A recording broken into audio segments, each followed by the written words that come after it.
আজকে একটা দারুণ ভিডিও নিয়ে এসেছি।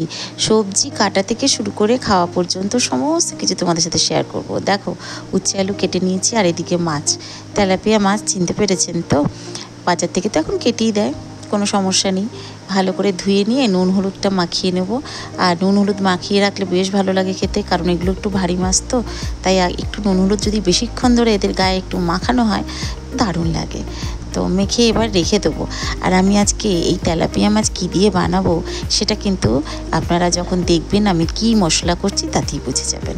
নিয়ে নিলাম ভাজা বাদাম, তারপর পোস্ত, লঙ্কা, এরপর নিচ্ছি সর্ষে পেস্ট। কেন না, আমার কাছে গোটা সর্ষে ছিল না, তাই জন্য পেস্ট নিয়েছি।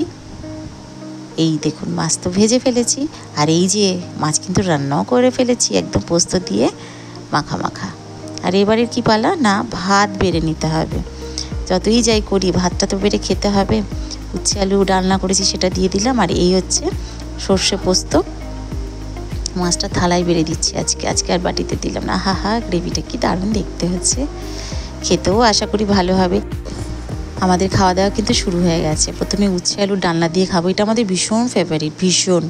মানে উচ্ছে দিয়ে অনেক কিছু করি, কিন্তু এই উচ্ছে আলু দিয়ে বেশ মশলা কষিয়ে যে ডালনা করা হয় গরম মশলা দিয়ে, দুর্দান্ত লাগে। আপনারা করে খাবেন যারা খাননি।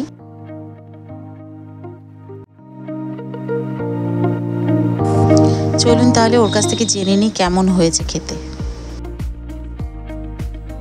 ঝালটা ঠিক আছে নাকি দেখো।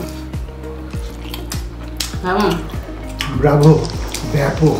লঙ্কাগুলো ওপরে সাজিয়ে দিয়েছি, কারণ যতই আমি লঙ্কা মানে বেটে দিই না কেন ওর কাছে ঝাল কম হয়, তাই গোটা লঙ্কা আমার দিতেই হবে। মাছটা কিন্তু ভীষণ তাজা মাছ, টাটকা মাছ ছিল, আমি হাতে ধরেই বুঝেছি। এবার একটু দেখাচ্ছে, বললো কিন্তু বেশ হয়েছে খেতে। গ্রেভিটা কি ভালো হয়েছে দেখুন, দেখতে যেমন হয়েছে খেতেও তেমন হয়েছে। পোস্ত দিলে ভালো হবে না এটা হতে পারে বলুন না? পোস্ত আমাদের বাঙালিদের একদম প্রিয় একটা খাদ্য, পোস্ত দিয়ে যাই করি না কেন। আর মাছ হলে তো কোনো কথাই নেই। আমি অল্প একটু সর্ষে গুঁড়ো দিয়েছিলাম। সর্ষে গুঁড়ো দিলাম এই কারণে, আমার কাছে গোটা সর্ষে ছিল না, তা নাহলে আমি সর্ষে পোস্ত একসাথেই পেস্ট করতাম। সর্ষে ছিল না, চলো গুঁড়ো আছে সেটা দিয়েই করলাম, তাই একটু পেস্টটা গুলে দিয়েছিলাম। চলুন, আজকে খাওয়া দাওয়া মোটামুটি আমাদের চলছে।